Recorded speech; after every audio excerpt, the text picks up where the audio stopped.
Vous écoutez La Voix d'Ambroise Paré, 24 heures sur 24, 7 jours sur 7, la radio des patients.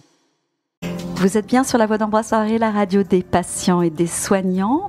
On commence avec Women in Chain, Tears for Fears. C'est le choix de notre invité d'aujourd'hui, Yannick Cariou, qui est président, directeur général depuis mars 2020, je dis des bêtises, mars 2020, à la tête de Médiamétrie. Bonjour Yannick Cariou. Bonjour. Comment allez-vous ? Très bien, excellemment bien. Alors, vous avez accepté de participer à notre émission Bière Blanche, je vous en remercie. Yann Cariou, qui êtes-vous ? Je suis un ingénieur qui a mal tourné, qui a fini par faire des statistiques, puis des médias, et me voilà aujourd'hui à la tête de Médiamétrie. Alors, Médiamétrie, c'est quoi ? Alors, Médiamétrie, c'est une société qui, en France, est la société qui fournit à tous les médias ce qu'on appelle la mesure d'audience, c'est-à-dire le décompte et la description des téléspectateurs pour la télévision, des auditeurs, des internautes pour le digital. D'accord. Et alors, après, donc, il y a eu l'Internet ? Oui, on fait également l'Internet, on fait tous les médias, et bien sûr on essaye aussi de comprendre comment tous ces médias se complètent et s'additionnent dans l'agenda de nos concitoyens. Et pourquoi c'est important ? Alors c'est très important, si on va jusqu'au bout de l'histoire, je pense que nous sommes, il y a des choses qui nous relient tous, la langue, la culture, l'éducation. Et tout ça est entretenu par les médias et la capacité que les médias ont à nous aligner, à nous relier. On parle beaucoup de fake news, des choses comme ça qui sont des éléments de désalignement. Donc c'est important qu'il y ait une industrie des médias qui continue à faire ce lien citoyen. Et c'est particulièrement important en ce moment. Vous voyez en Ukraine, vous voyez en Iran, vous voyez en Russie, la place de l'information est devenue assez évidente.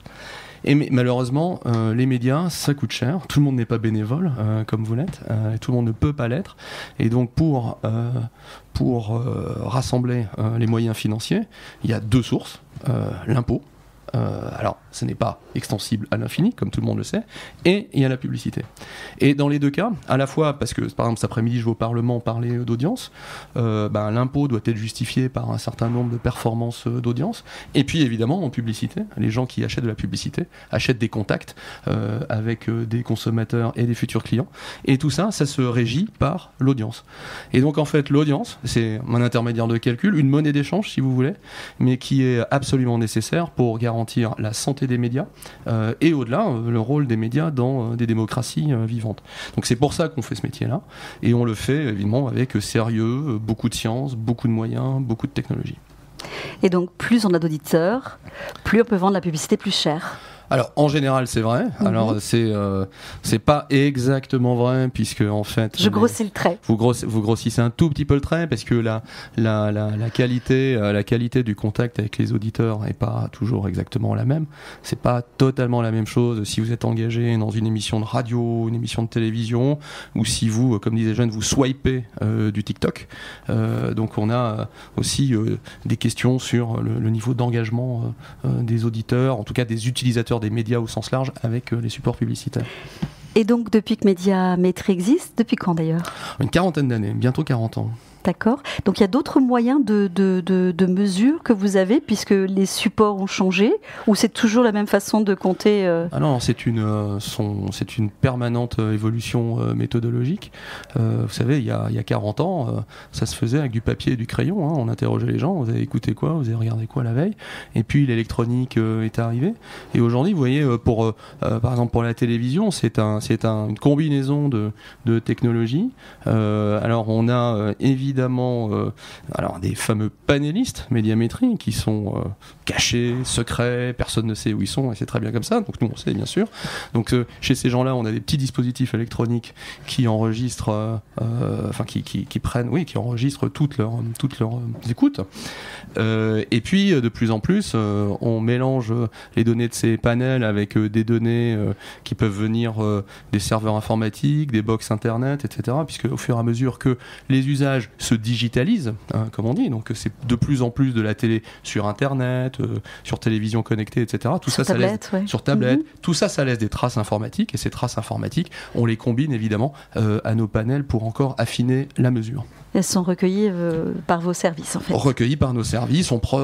Comme on dit chez les ingénieurs informatiques, on processe des données. Et toutes les nuits, on processe plus d'1 milliard de données, notamment pour les audiences sur Internet, qui représentent des volumes d'informations assez colossaux. Est-ce qu'il y a des choses qui sont autorisées à communiquer, ou au contraire, il y a des informations qui, vous allez au Sénat tout à l'heure peut-être aussi, qui ne sont pas autorisées à communiquer? Comment ça se passe? Non, je pense que, et ça c'est la grande vertu de Médiamétrie, nous on travaille pour tout le marché. Dans certains pays, le mesureur d'audience travaille que pour les télés, ou que pour les radios, ou que pour les acteurs digitaux. Nous on travaille pour tout le monde. Donc on travaille sur un principe de transparence. Donc on a toutes les informations qu'on collecte sont accessibles. Alors certaines sont payantes, puisqu'il faut aussi qu'on paye toute cette technologie, donc tout n'est pas en accès gratuit, mais tous les matins on sort des communiqués de presse, on informe le marché en permanence. Évidemment, plus vous entrez dans le détail extrêmement fin des choses, plus cette information a de la valeur. Elle est accessible à qui veut bien y accéder, et parfois c'est payant. D'accord. Et alors aujourd'hui, Médiamétrie, vous m'avez dit, ça change. Quels sont vos projets professionnels avec Médiamétrie? Alors, nous changeons simplement parce que les médias changent. Et la consommation des médias change. Et ça, c'est encore singulièrement accéléré pendant la crise Covid, où finalement... constater que les gens bloqués chez eux, soit par des confinements, soit par des couvre-feux, etc., on continue à explorer l'univers média. L'univers média, il a ceci de fabuleux, c'est que c'est un univers d'addition, il y a toujours d'autres choses à faire, etc. Et donc, nous, notre grand enjeu, c'est d'accompagner la mesure et donc les médias dans ces changements de consommation. Par exemple... je raconte toujours la même anecdote. Moi, quand j'étais petit, ma grand-mère expédiait le repas du soir. Parce que à 20h37, elle savait qu'il y avait la météo. Je pense que c'était sur TF1. Elle savait que c'était à 37. Et donc, il fallait que tout soit nickel, la vaisselle faite, rangée. Et nous, à 37, on était devant le canapé pour regarder la météo du lendemain.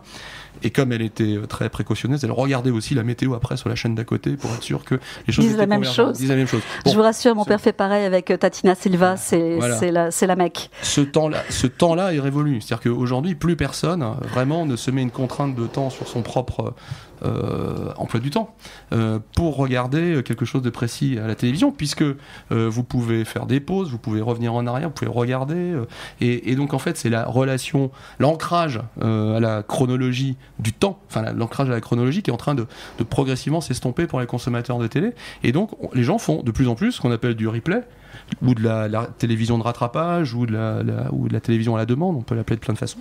Et donc en fait les télévisions sont bien sûr très puissantes linéairement, c'est-à-dire qu'une grosse partie des gens quand même continuent à regarder en direct le flux, mais une partie de plus en plus grande, et singulièrement les plus jeunes, ont une consommation plus à la demande, un peu à tiroir de la télévision.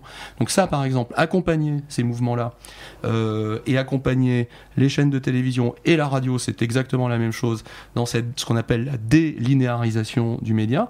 Ça a des enjeux technologiques très importants, et c'est ça qu'on met en œuvre actuellement. Pour simplifier encore, je grossis le trait. Avant, il y avait une seule télé dans une famille. Maintenant, il y a plusieurs télés dans une famille. On a plusieurs supports, comme des tablettes, comme les ordinateurs. Et même une télé, maintenant, est connectée à un boîtier Internet, une box, pour avoir accès à une Apple TV, à une console de jeu, et vous pouvez projeter sur la télé des choses qui viennent de votre téléphone. Enfin, vous voyez que les canaux se sont considérablement démultipliés. Alors, c'est très bien, c'est très pratique, mais alors pour le mesureur d'audience, c'est ce que j'allais dire. Comment on fait pour suivre ça? C'est un petit enfer. Et donc, c'est pour ça que, vous voyez, Médiamétrie, c'est à peu près 700 personnes. Sur ces 700 personnes, vous avez 200 personnes qui sont chargées de contacter les panélistes, de faire des enquêtes, etc. Et puis, sur les 500 qui restent, qui sont basés à Levallois-Perret, vous avez à peu près 200-250 personnes qui ne sont que des informaticiens ou ce qu'on appelle des data scientists, donc des gens dont le métier est, on va dire, des statisticiens, d'analyser et de produire des données. Donc c'est un métier très très technique en fait. Je suis fatiguée. On fait déjà une petite pause respiratoire avec Alain Souchon. I'm 50s, encore le choix de notre invité. Vous écoutez La Voix d'Ambroise Paré. Si vous nous rejoignez, vous êtes sur La Voix d'Ambroise Paré, le canal 60 de votre téléviseur, qui vous accompagne gratuitement le temps de votre hospitalisation. Alors nous, on continue avec Yannick Cariou de Médiamétrie. On vient d'écouter Alain Souchon, I'm 50s. Vous êtes fan? Alain Souchon, évidemment, d'abord, pour deux raisons. D'abord, pour l'extrême poésie de ses paroles. Et si, bien sûr, tout le monde connaît Full Sentimental, il faut relire ce texte qui est absolument fabuleux. Et là, on est projeté dans les années 50 de la même façon. Et c'est un grand observateur. Il faut savoir que vous pouvez croiser, probablement sans le savoir, Alain Souchon assez fréquemment, parce que c'est un grand marcheur dans Paris. Donc il met une petite casquette, une écharpe, et il va faire 10-15 km dans Paris. Vous pouvez le croiser, le Valois-Perret, etc. Et c'est un homme qui se balade et qui regarde. Et la capacité à transférer ça dans des paroles extrêmement justes, extrêmement bien ciselées, c'est quand même assez fabuleux. Voilà. Merci en tout cas pour ces précisions. On écoutera encore d'autres petites choses que vous nous avez choisies pour faire cette émission. On parlait tout à l'heure des médias qui évoluaient, que Médiamétrie essayait de poursuivre de ses assiduités pour transmettre toutes ces informations. Quels sont les projets alors professionnels de Médiamétrie ? Comme je l'ai dit, on va continuer à étendre le champ vers les nouveaux usages. Alors, il y a un nouvel usage qui est important, qui se multiplie, qui a été renforcé par la période de la Covid, comme on dit, c'est là, je crois, qui est ce qu'on appelle la SVOD, donc les plateformes de type Netflix, Amazon Prime, etc. Donc, ce sont des services qui n'existaient pas, en tout cas en France, jusqu'à maintenant, jusqu'à il y a quelques années. Netflix, c'est une vieille histoire, parce que je me rappelle que Netflix, c'était un système de location de cassettes vidéo par correspondance. Absolument. Voilà, donc ça a commencé il y a très très longtemps, et puis le patron de Netflix, Reed Hastings, a eu cette espèce de génie, avant tous les autres, de transformer ça dans un modèle totalement numérique, et ça a donné le Netflix qu'on connaît aujourd'hui. Et c'est bien, Netflix n'est à proprement parler pas une chaîne de télévision, et donc n'était pas mesuré. Et donc c'est quand même très important, vu la place que prennent ces nouveaux usages dans l'emploi du temps des gens.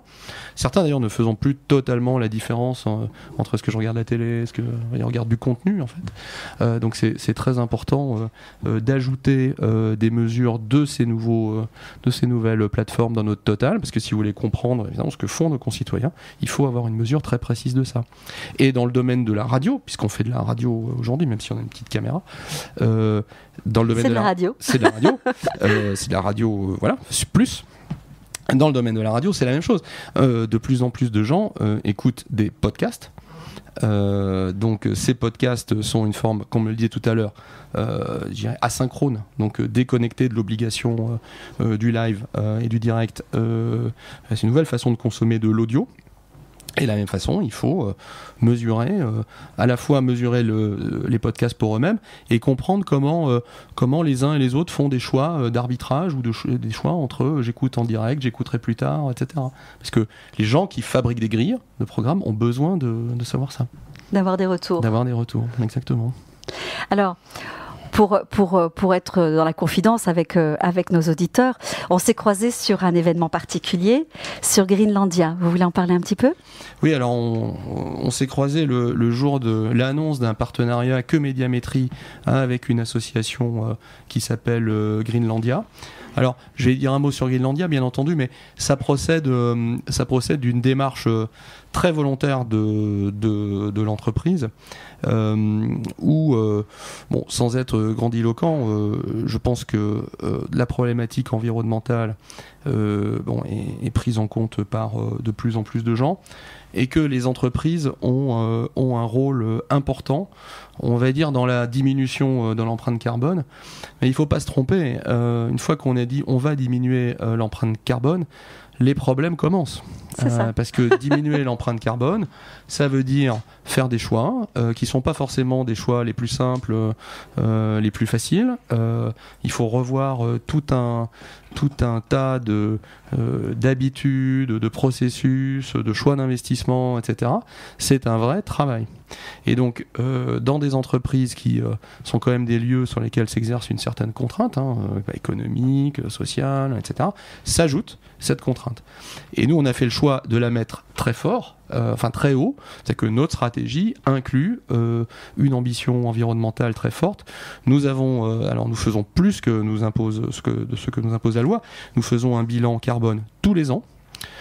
sur l'intégralité de nos émissions. Certains ne font, je ne veux pas faire de technique, mais beaucoup de gens font un bilan carbone sur le carbone qu'ils produisent eux-mêmes par leur activité.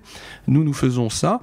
Et nous tenons aussi compte dans notre bilan du carbone qu'on génère chez les autres, chez nos prestataires, etc., par l'achat de services. Et c'est un exercice. Normalement, la loi vous dit faites-le tous les 4 ans, on le fait tous les ans. Et on s'est donné comme objectif de réduire nos émissions de 50% entre 2020 et 2030. On est sur ce rythme-là. C'est compliqué, ça va devenir de plus en plus compliqué. Bien sûr, on a besoin de temps en temps d'un petit coup de main de la technologie, etc. Mais en tout cas, on est extrêmement volontaire.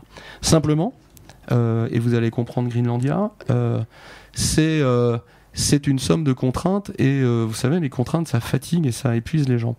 Donc on a cherché avec les équipes une façon quand même d'incarner un peu en fil rouge l'impact, l'importance du thème pour que les gens qui font des sacrifices et qui travaillent au quotidien pour obtenir ce résultat puissent avoir quand même une espèce de rappel permanent sur l'importance du sujet. Et donc on a dit il faut qu'on s'associe à quelqu'un pour que nos équipes gardent en tête l'impératif de la politique environnementale. Parce qu'au quotidien, ça donne quoi en fait ? Au quotidien, ça donne beaucoup de discussions. C'est-à-dire que à la moindre décision qu'on prend, un investissement technologique, je vous parlais de tout ce qu'on doit faire pour suivre les nouveaux médias, on se dit est-ce qu'il y a une meilleure façon de faire ça du point de vue environnemental ?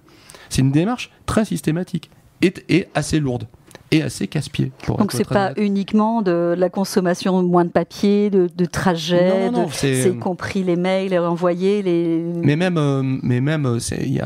on rentre dans une discipline qui s'appelle l'éco-conception. Mm-hmm. Alors nous, on branche des serveurs, des tuyaux, de l'électronique, etc. Et on se pose la question, est-ce qu'on a une façon de le faire qui diminue l'empreinte carbone ? Même si ça... Vous allez beaucoup plus loin. On va beaucoup plus loin. Mais c'est très contraignant. Et donc les gens ont besoin de respirer dans ça. Et donc le partenariat avec Greenlandia, c'est ce fil rouge. Alors pourquoi on a choisi Greenlandia ? D'abord, c'est les équipes qui ont choisi Greenlandia, c'est pas moi. Mais je trouve que ce choix est très pertinent parce que pour convaincre les gens de l'importance de l'investissement environnemental, il faut 2 choses. Il faut beaucoup d'informations. Donc ça, c'est un peu votre cerveau droit, je crois, celui qui pense extrêmement rationnellement, et vous avez besoin de comprendre effectivement les mécaniques qui font que si on ne fait rien techniquement, physiquement, etc., la réalité va se dégrader. Et puis vous avez besoin d'un peu de rêve et un peu de projection humaine. Qui ait du sens. Un imaginaire positif. Et Greenlandia, c'est exactement ça, puisque Greenlandia, en fait, fait des campagnes d'information notamment auprès des plus jeunes. Donc on associera probablement les enfants de nos salariés à cette affaire. Et surtout, mène au long cours un partenariat avec des villages de pêcheurs au Groenland, qui sont des gens assez fabuleux et qui sont, je dirais, alors eux, sur la ligne de front de l'impact climatique. C'est eux qui voient leur paysage changer, c'est eux qui doivent changer leurs pratiques de chasse, de nourriture, etc. Et ce sont des hommes qui vous le racontent. C'est les premiers impactés en fait. Ce sont sûrement parmi les premiers impactés. Pour expliquer un petit peu ce qu'est Greenlandia, puisqu'on était ensemble à cette présentation au sein de la mairie de Boulogne, c'est qu'en fait c'est une association qui avait emmené des enfants bretons, des enfants des élèves l'année dernière, et cette année c'est un groupe d'enfants boulonnais qui vont partir. Alors sur ce village, vous m'accordez, c'est une prononciation avec plein de A et plein de I. Je vous la laisse. C'est toujours gentil. Je savais que vous alliez être comme ça. Mais en fait, c'est effectivement ce village qui est le plus proche du pôle, en fait, fait partie des premiers impactés, puisque cet été, on a découvert qu'ils étaient passés à 24 degrés, je crois, au mois d'août. Donc, pas de neige, pas d'ours qui se nourrit, des plaques de glace qui n'existent plus, pas de moyens de pêcher, etc.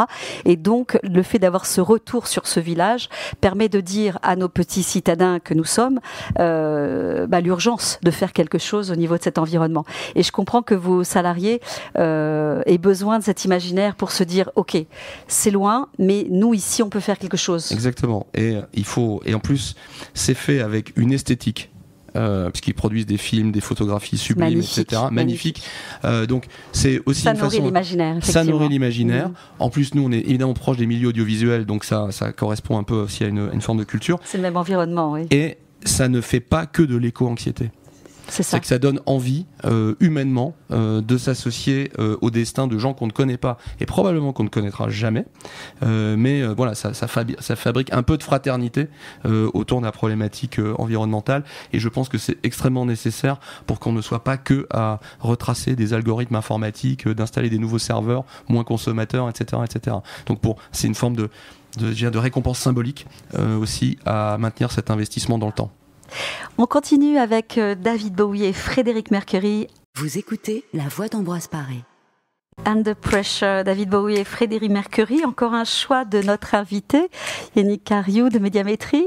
Allez, pourquoi cette chanson ? Un monument de pop rock avec David Bowie et puis Queen.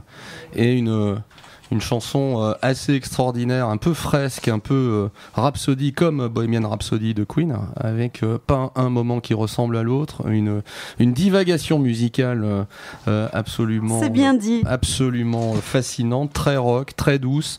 Voilà, un chef-d'œuvre. Un chef-d'œuvre, c'est vrai, ça en fait partie. Vous êtes toujours sur la voie d'Ambroise Paré, la radio interne de l'hôpital Ambroise Paré. Nous parlions de Greenlandia, ça c'était un nouveau partenariat. Ouais. Que Médiamétrie voulait faire. Où est-ce que vous en êtes ? Alors on est au début de ce partenariat, on s'est engagé pour un premier épisode de 2 années. Parce que je pense qu'il faut prendre le temps de faire les choses bien, et comme je vous l'avais dit, il s'agit de donner un fil rouge un peu émotionnel, un fil rouge d'information aussi à nos équipes. Donc il ne s'agit pas de les assommer et on va pas les transformer en Inuits, hein. Et donc je pense que l'ancrage, l'habitude se fait avec un peu de temps et de durée et la répétition à un rythme raisonnable d'information, d'action, etc. C'est pour ça qu'on s'est donné le temps, et aussi de réfléchir de manière extrêmement créative, et Greenlandia est très proactif pour ça, à toutes les animations, toutes les séquences d'interaction qu'on pourra réaliser autour du thème du réchauffement climatique, de l'information, des pôles, et puis de la transmission de l'information et d'émotions en général autour de cette problématique. Et puis de façon positive, hein, on arrête le côté anxiogène. Très positive, vous savez, la chanson précédente s'appelait Under Pressure. Absolument. Donc sous pression, nous vivons tous under pressure. Donc c'est un des problèmes probablement de l'écologie en France, hein, c'est que l'écologie s'accompagne pour des raisons qu'on peut comprendre, des raisons rationnelles, d'une forme d'anxiété, d'urgence, de catastrophisme, etc. Qui peut d'ailleurs, moi je suis un ingénieur, je regarde les chiffres, qui est totalement justifiable si on est dans un laboratoire ou devant une feuille Excel, qui est beaucoup plus difficile à communiquer, puisque l'humain tendance c'est la force de l'humain aussi, hein, à gommer ce qui est trop négatif pour se concentrer sur le reste. Donc il faut aussi amener cette problématique qui est un impératif environnemental. C'est pas juste une question, c'est un impératif. Il y a une vraie urgence. Il faut l'amener avec du positif, un peu de rêve, un peu de lien humain et l'envie de construire autre chose dans un univers qui a besoin d'être, enfin dans une planète en tout cas, qui a besoin d'être un peu revisitée. En essayant de trouver des solutions. Mais pour les entreprises, il n'y a pas que l'humain, il y a aussi l'aspect financier, je pense. Honnêtement non. Aujourd'hui, faire des choses environnementalement responsables, ça coûte plus cher. Oui, mais justement. On essaye de faire des choses de plus en plus écologiques, donc de plus en plus chères. Donc évidemment, c'est un sacrifice. Ça fait aussi ça fait aussi partie des obligations qu'on se donne, et c'est pour ça que ça ne peut être que stratégique. Hein, si on le fait à la petite semaine, on peut pas le faire à côté du reste au cas où. Et aujourd'hui, la cible, c'est pas essentiellement les jeunes, justement. On a une petite future ingénieure là qui a 19 ans. Est-ce que c'est pas la cible principale aujourd'hui ? Alors je vais vous dire les choses telles que je les pense avec grande franchise. Les jeunes, quand ils sont... d'abord les jeunes, un jeune, ça rêve et c'est très bien. Parce que ça amène aussi, et ça nous... Alors moi je ne me considère pas totalement d'un âge canonique, mais ça nous aide... Non, soyez gentils. Ça nous aide quand même à bouger. Donc un jeune, quand il arrive en entreprise, il a alors appelons ça des valeurs, une exigence de sens, etc.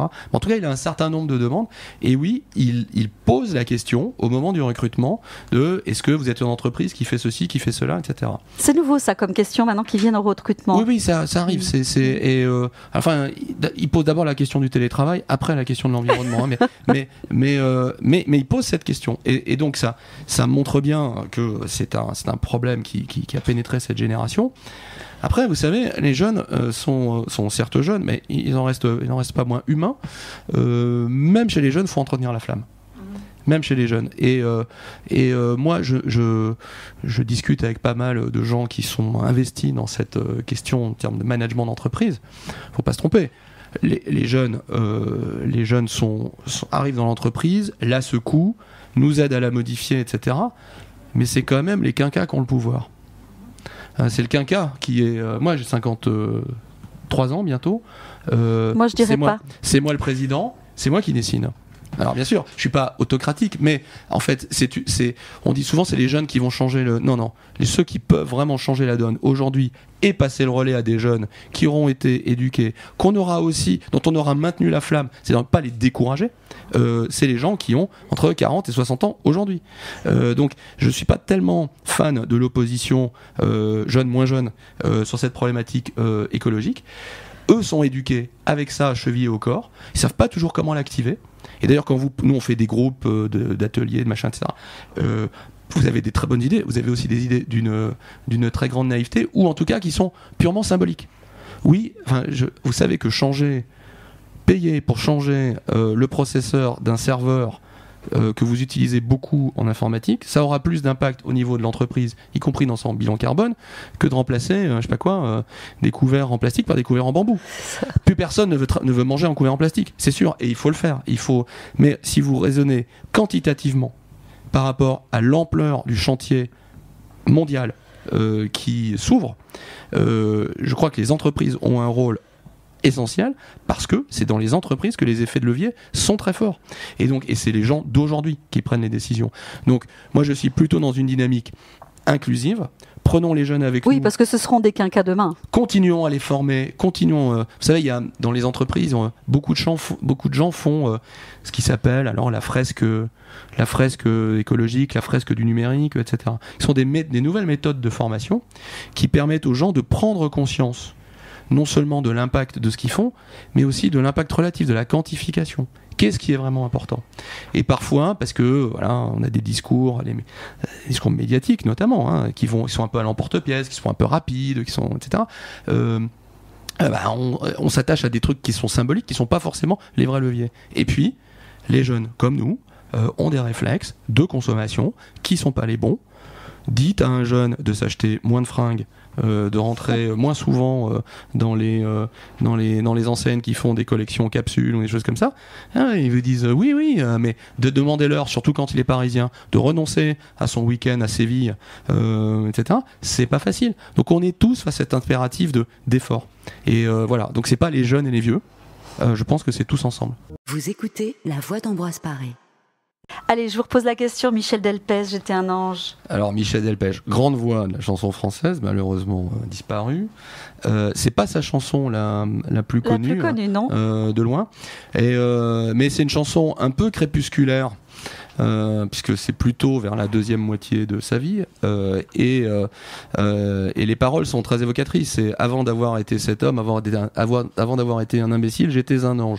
Donc on parlait tout à l'heure de la responsabilité environnementale, etc. C'est vrai que un homme et une femme, ça marche aussi pour les femmes. Oui, avec un grand H. Voilà, qui rentre dans la société, qui prend des responsabilités, qui a le pouvoir de faire ou de ne pas faire.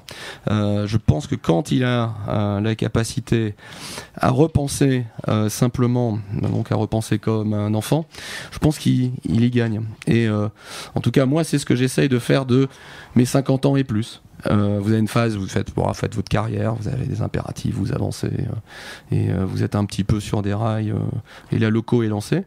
Et puis à un moment donné, vous dites super, on va continuer, mais pas n'importe comment. Voilà. Faut que ça ait du sens. Faut que ça ait du sens et qu'on redevienne un tout petit peu l'ange que l'on a été. Et on essaye de faire bouger les choses modestement à son niveau. Absolument. Alors, on parlait effectivement de Greenlandia, les projets professionnels de médiamétrie aussi. Vous le voyez comment dans l'avenir pour le médiamétrie ? Il y a des évolutions, il y a des innovations qui arrivent, il y a des choses que nous on ne connaît pas encore, des choses qui sont encore en... Je pense que d'abord une partie de l'inconnu, une partie du futur est inconnue, parce que ce que seront les médias et la consommation des médias dans quelques années, probablement pas très facile à modéliser. Et d'ailleurs en ce moment, vous avez entendu, il y a des discussions de tous ordres sur les médias. Il y a des questions sur le financement de l'audiovisuel public. Il y a des questions sur l'organisation du marché de la télévision en France, avec TF1 qui voulait se regrouper avec M6, ça se fait pas, qu'est-ce qui va se passer, etc. Et vous avez le phénomène des plateformes internationales qui sont de nature diverse. Vous pouvez avoir du méta, Facebook, Google, Netflix, Amazon, TikTok. Les Chinois arrivent. Les Chinois ne font qu'arriver. Ils arrivent sur la France, effectivement. Donc, ce sont des gens qui ont des conceptions et des pratiques un peu différentes. Et tout ça risque de chambouler le paysage. Alors, ce qu'on fait, c'est il va falloir qu'on suive ces usages. Ça, j'en ai déjà longuement parlé. 2, on travaille aussi avec les autorités gouvernementales, administratives, pour s'assurer que le jeu reste ouvert et que tout soit fait de la bonne façon, notamment du point de vue du calcul des audiences, puisqu'on a une responsabilité sociale, donc il faut que ce soit fait de manière correcte. Et donc on essaye de construire un écosystème neutre, indépendant, souverain, qui fera que les médias basés en France auront le droit de jouer et de se battre contre des plateformes internationales qui, certaines jouent le jeu, certaines le jouent très bien, d'autres sont un peu plus frileuses. Et je vais vous juste rappeler un fait d'actualité, c'est que je pense qu'on a une vraie responsabilité dans le contrôle de la fabrication des médias, de la nature des médias. Vous savez qu'en Chine, le gouvernement chinois a interdit, enfin en tout cas limité à 40 minutes la consommation de TikTok ou de l'équivalent de TikTok en Chine, qui s'appelle différemment, j'ai oublié le nom, pour les moins de 14 ans.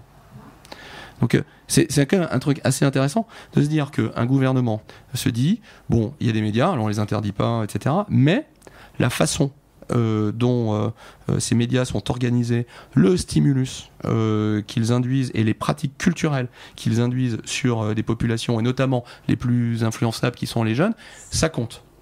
Et alors, je pense que c'est quand même une leçon à méditer. Et donc là, nous, on est là aussi pour accompagner les gouvernants. Je vais à l'Assemblée tout à l'heure, dans cette compréhension d'un monde qui est extrêmement complexe. Et vous savez, les députés, les ministres n'ont pas des heures et des heures à consacrer à tout ça. Donc on a un travail de simplification très important et de pédagogie pour leur dire, voilà ce qui se passe, voilà combien ça pèse, voilà qui ça touche, voilà qui ça influence. Prenez vos responsabilités. En maintenant le pluralisme, la diversité et l'équilibre des médias, mais aussi en prenant acte que le média, la consommation média, quelle qu'elle soit, est un fait culturel et qui est un fait qui influence, les comportements au long cours. Donc nous, on a une vocation sociétale assez forte là-dessus, en même temps qu'on a une vocation technique et scientifique à faire les choses proprement. Une vraie responsabilité. Voilà. Et où on va dans 5 ans, 6 ans, si je vous avais dit il y a 5 ans que un foyer français sur 2 aurait un abonnement à un service de vidéo à la demande payant, consommerait plusieurs contenus par jour de cette façon-là, etc. On vous aurait pas cru. Si vous m'auriez dit, ouais, les jeunes.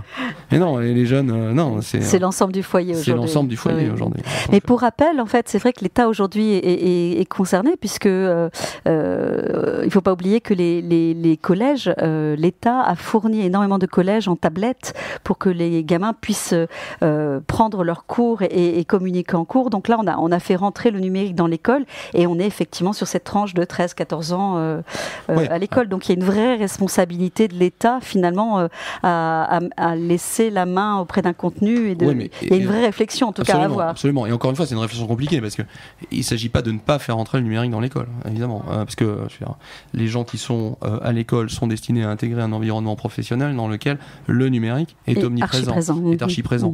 Donc c'est ce qui fait la difficulté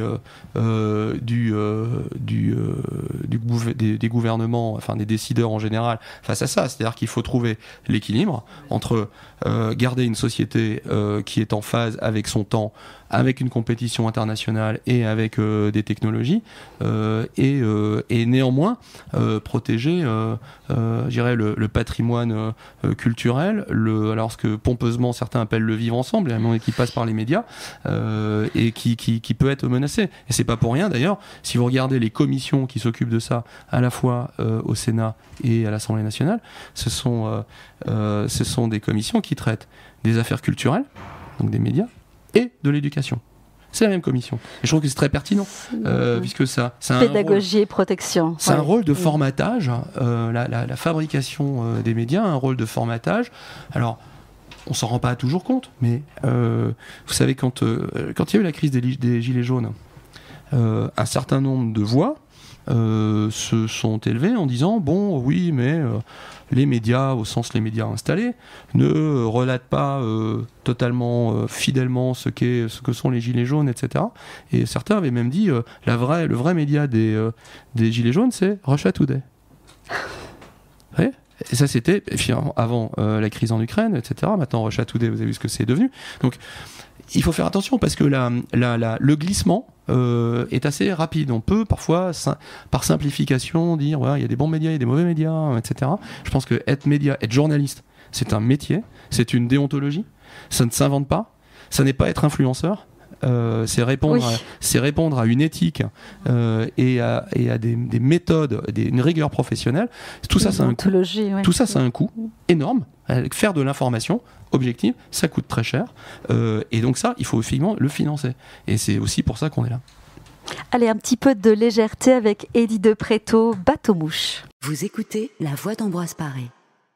Eddie de Pretto, parce que on parlait un peu, j'espère en termes pas trop caricaturaux, de l'opposition jeune-moins jeune dans les entreprises. Là, en fait, Eddie de Pretto, qui est un artiste que j'aime beaucoup, bon, alors c'est pas du rap le plus dur, mais c'est quand même d'inspiration urbaine, donc on est dans les codes de la modernité. Et voilà, c'est un jeune auteur qui écrit encore des textes extrêmement forts. Alors il y en écrit d'autres plus forts, très ciselés, sur son homosexualité, etc., la révélation, la relation au père, etc.